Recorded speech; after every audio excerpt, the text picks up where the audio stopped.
আপনারা যারা water line নিয়ে ভাবতেছেন যে টাইলস লাগার পরবর্তীতে কোনো সমস্যা হয় কি না, এজন্য আমরা প্রতিটা সাইটে আমাদের প্রেশার মেশিন দিয়া প্রতিটা ওয়াটার লাইন আমরা চেক করে থাকি। এটা বাথরুমের ওয়ারিং চেক করতেছি, প্রেশার যথেষ্ট পরিমাণ প্রেশার দিয়ে আমরা চেক করি। তো আপনারাও এভাবে চেক করে নেবেন অবশ্যই ওয়াটার লাইন। আর টাইলস করার পর যেন কোনো সমস্যা থাকে না, লিকেজ থাকলে এখন ধরা পড়বে, পরে কিন্তু টাইলস করার পর লিকেজ খুঁজলে অনেক সমস্যা ফেস করতে হবে। এই জন্য বলবো যে মিস্ত্রি দিয়ে কাজ করান না কেন, অবশ্যই ওয়াটার লাইন চেক দিয়ে নেবেন প্রেশার দিয়া।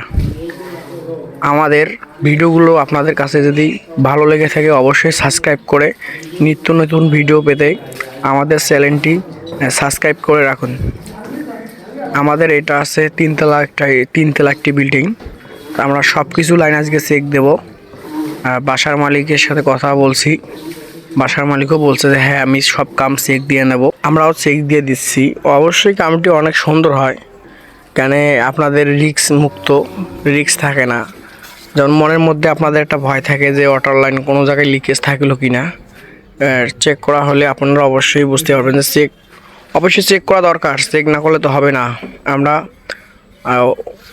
মনে করে না ফুল আপনাদের প্রেশার দিয়ে 2 থেকে 3 ঘন্টা রাখি। যদি হাওয়া কমে যায়, প্রেশার যদি কমে যায়, তো মনে করবেন যে ওয়াটার লাইনের সমস্যা আছে। ওভার করছিলাম, এই যে আস্তে আস্তে কমাচ্ছি।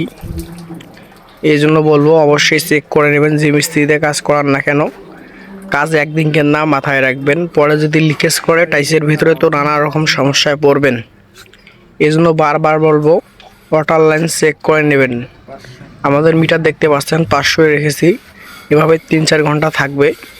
3-4 ঘন্টা পর আমরা চেক দেবো ঠিক আছে কি না। অবশ্যই আমাদের চ্যানেলটি সাবস্ক্রাইব করে সাথে থাকুন। ধন্যবাদ।